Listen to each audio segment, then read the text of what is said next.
जिंदाबाद जिंदाबाद जिंदाबाद छात्र मुक्ति अमरावती जिंदाबाद जिंदाबाद जिंदाबाद शिक्षा मुक्ति अमरावती जिंदाबाद जिंदाबाद जिंदाबाद राइजर हमर समाधान करिब লাগিবই দুখীয়াসকল हमर समाधान करिब লাগিবই ছাত্র ছাত্ৰীসকল हमर समाधान करिब লাগিবই দেখিছে যে ২ নং ৰাজ্যিক যি মূল গাইফত ইয়াত এমাহৰ অধিক কাল সময় ধৰি ব্ৰিজখন অচল হৈ পৰি আছে আৰু ৰাইজে যথেষ্ট ধৰণৰ যাতায়াতৰ ক্ষেত্ৰত অসুবিধাৰ সন্মুখীন হৈছে।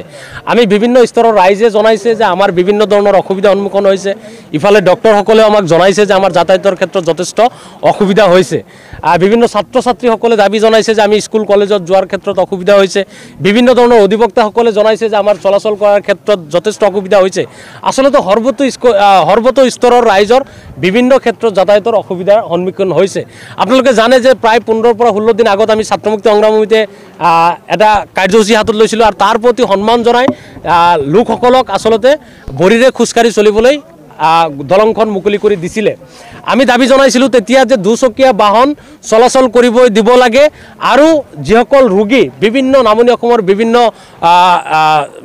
ঠাইৰ পৰা আচলতে জৰুৰীকালীন সেৱাৰ বাবে তেওঁলোকে ফখৰুদ্দিন আলী আহমেদ চিকিৎসালয়ত যাবলগীয়া হয় বা বৰপেটা অসামৰিক চিকিৎসালয় যাবলগীয়া হয়। আচলতে তেওঁলোক চলাচল কৰাৰ কাৰণে অতি সোনকালে এম্বুলেন্স সেৱাটো মুকলি কৰি দিব লাগে। আৰু কলগাছিয়াৰ ৰেভিনিউ চাৰ্কল অফিচাৰজনে কৈছিলে যে হয় আমি চলাচল কৰি দিম, এক্সপাৰ্টসকলৰ লগত আলোচনা কৰি আপোনালোকৰ সংবাদ মাধ্যমৰ আগত কৈছিলে যে আমি এসপ্তাহৰ ভিতৰত খুলি দিয়াৰ কাৰণে ব্যৱস্থা গ্ৰহণ কৰিম। কিন্তু তাৰ পিছত দেখা গৈছে যে আজি ১৬-১৭ দিন হৈ গৈছে, তাৰ পিছতো কোনো ধৰণৰ ৰোগীসকলক চলাচল কৰাৰ কাৰণে ইতিমধ্যে আপোনালোকে নিশ্চয় প্ৰত্যক্ষ কৰিছে যে এইফালেদি ব্ৰিজৰ ওপৰেদি যিসকল ৰোগীসকলক লৈ যোৱা হৈছে তেওঁলোকক কান্ধত কৰি লৈ যোৱা হৈছে। আচলতে কেনেকুৱা ধৰণৰ জমৰ যতনত ভুগি আছে ৰাইজে এই কথাটো আপোনালোকে নিশ্চয় অনুমান কৰিব পাৰিছে। গতিকে আজি কলগাছিয়া মহকুমা কৃষক মুক্তি সংগ্ৰাম সমিতিৰ ফালৰ পৰা আমি ২ ঘণ্টীয়া অৱস্থান ধৰ্মঘট কাৰ্যসূচী হাতত লৈছোঁ আৰু নিম্নলিখিত ৩টা দাবীৰে আমি আজি এই অৱস্থান ধৰ্মঘট কাৰ্যসূচীৰ জৰিয়তে আমি চৰকাৰলৈ স্মাৰকপত্ৰ প্ৰেৰণ কৰিব বিচাৰিছোঁ। যে মূল দাবীটো হৈছে যে সকলো স্তৰৰ ৰাইজ চলাচল কৰাৰ কাৰণে দুচকীয়া বাহন অতি সোনকালে খুলি দিব লাগে।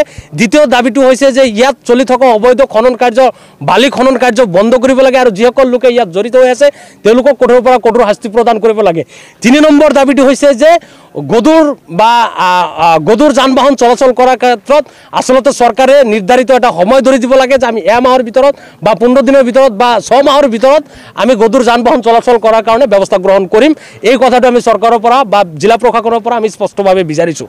দ্বিতীয় কথাটো হৈছে যে আপোনালোকে ইমান হাজাৰ হাজাৰ কুইণ্টেল ওজনৰ ব্ৰিজটোত আপোনালোকৰ নিশ্চয় জানে যে দুচকীয়া বাহন এটাৰ ওজন খুব বেছি ১.৫ কুইণ্টেল ২ কুইণ্টেল খুব বেছি ৩ কুইণ্টেল ওজনৰ বাইক এটা থাকে। গতিকে সেই ২-৩ কুইণ্টেল ওজনৰ বাইক এটা যাব নোৱাৰিব, এই কথাটো কেতিয়াও হ'ব নোৱাৰে। আপোনালোকে সিদিনা দেখিছে যে এজন মানুহ বাইচাইকেল আপোনাৰ মূৰৰ ওপৰত তুলি লৈ গৈ আছে।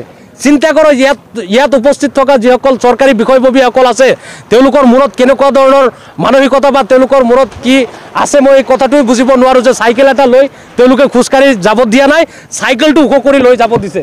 চিন্তা কৰক সেই চাইকেলৰ ওজনটো ব্ৰিজত পৰিছে না নাই। গতিকে এনেকুৱা ধৰণৰ চৰকাৰী বিষয়াসকলক নিয়োগ কৰিছে আৰু তেওঁলোকৰ এনেকুৱা ধৰণৰ মন মানসিকতা। গতিকে আমি দাবী জনাইছোঁ যে অতি সোনকালে এই ব্ৰিজত যিসকল এই ব্ৰিজ এটা আচলতে নিৰ্মাণ কৰিলে প্ৰায় ১০০ বছৰলৈকে নিৰ্মাণ কোম্পানীয়ে চৰকাৰৰ ওচৰত তেওঁলোকে লিখিত দিয়ে যে ১০০ বছৰৰ ভিতৰত কোনো ধৰণৰ অসুবিধা নহয়। আৰু ১০ বছৰৰ ভিতৰত এই ব্ৰিজৰ খুঁটিটো কিয় তলফালে পুত গৈছে বা কিয় দাবী গৈছে, ইয়াত যিসকল ব্যক্তিসকল সেই সময়ত দুৰ্নীতি কৰিছে বা যিসকল বিষয়ে জড়িত হৈ আছিলে তেওঁলোকক আচলতে তদন্তৰ আওতাত আনিব লাগে আৰু তদন্তৰ আওতাত আনি তেওঁলোকক কঠোৰৰ পৰা কঠোৰতম শাস্তি প্ৰদান কৰিব লাগে। গতিকে অতি সোনকালে অসমৰ মাননীয় মুখ্যমন্ত্ৰী হিমন্ত বিশ্ব শৰ্মালৈ দাবী জনাইছোঁ, কাৰণ তেখেতৰ হাতত PWD ডিপাৰ্টমেণ্ট। গতিকে নিশ্চয় তেখেতে চেষ্টা কৰিলে তেখেত ভাৰতবৰ্ষৰ ভিতৰত আটাইতকৈ পাৱাৰফুল মুখ্যমন্ত্ৰী। তেখেত ইচ্ছা কৰিলে এই ব্ৰিজটো এসপ্তাহৰ ভিতৰত নিশ্চয় খুলি দিব পাৰে। আৰু আজিৰ দিনত তেনেকুৱা প্ৰযুক্তি আহিছে যে যি সময়ত আপোনাৰ এনেকুৱা ধৰণৰ প্ৰযুক্তি আহিছে যে চাইনাই আপোনাৰ 2 দিনৰ ভিতৰত দলং নিৰ্মাণ কৰি দেখুৱাই দিয়ে।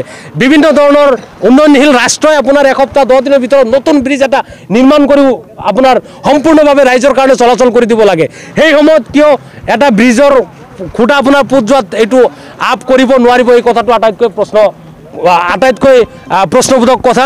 আৰু অসমৰ মুখ্যমন্ত্ৰীৰ এইটো ব্যৰ্থতা, কাৰণ এমাহ অধিক কাল ৰাইজে জমৰ যাতনাত ভুগিবলগীয়া হৈছে আৰু আপোনালোকে দেখিছে কিমান বয়সীয়াল মানুহৰ যাতায়াতৰ ক্ষেত্ৰত অসুবিধা হৈছে আপুনি চিন্তা কৰক এই মহিলাগৰাকীৰ ফালে চিন্তা কৰক কেনেকুৱা ধৰণৰ অসুবিধাৰ সন্মুখীন হৈছে তেখেত খোজকাঢ়ি যাওঁতে গতিকে আমি সৰ্বস্তৰ ৰাইজৰ কাৰণে এই দলংখন অতি সোনকালে খুলি দিয়াৰ কাৰণে আমি দাবী জনাইছোঁ